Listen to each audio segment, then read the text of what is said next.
Well, you may remember several months ago I broke my femur in a bike accident, and a lot of you are also aware of my recent heart surgery. Amazingly, that broken leg was a good accident because it probably saved my life. A blessing in disguise. Yes, my broken femur was a good thing. It uncovered a problem that turned out to be potentially life-threatening. The week 5 session of physical therapy at ATI started great. 10 minutes pushing hard on a stationary bike, followed by balancing on a rocker board. Then, blackness. I had collapsed, struck my head on a wooden piece of equipment, and was unconscious. For a number of minutes, several PTs worked to wake me. Their documented description details an effort to find a pulse. And for 30 to 40 seconds, Charisse Saktiva performed chest compressions. So then you were on the ground, lack of consciousness. You were not in a, let's say, stable position. I just saw you on the floor, and I went over there to you when you was unresponsive.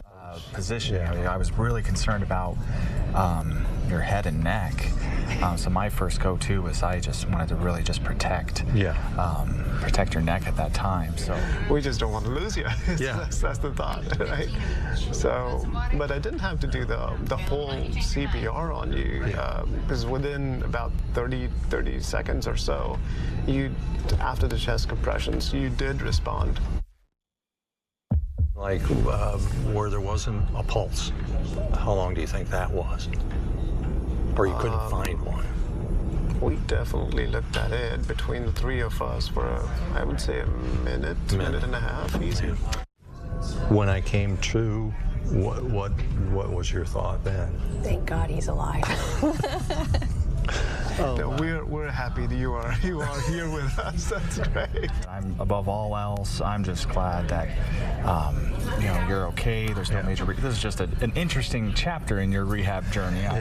An ambulance transported me to a local ER where I received 8 staples for the head wound and fluid for dehydration. It looks like dehydration. They say I have like about a 3-inch gash in my head, so I'm going to get staples. How much fun that will be. About 2 hours after the incident, I was released. I called my daughter Madison, who is a PA in cardiology and orthopedics on the East Coast. She said I should go to another hospital for a head scan and chest scan. She strongly suspected something more serious could be at work. The following day, I spent about 24 hours in the ER of Ascension St. Vincent. They ran various blood tests, conducted scans, and x-rays. And everything seems to be normal, and what they're telling me is that everything is very normal. But I know one of the things that they want to do is an echocardiogram of my heart, so we'll see how that pans out. And then one more test was scheduled, an echo stress test.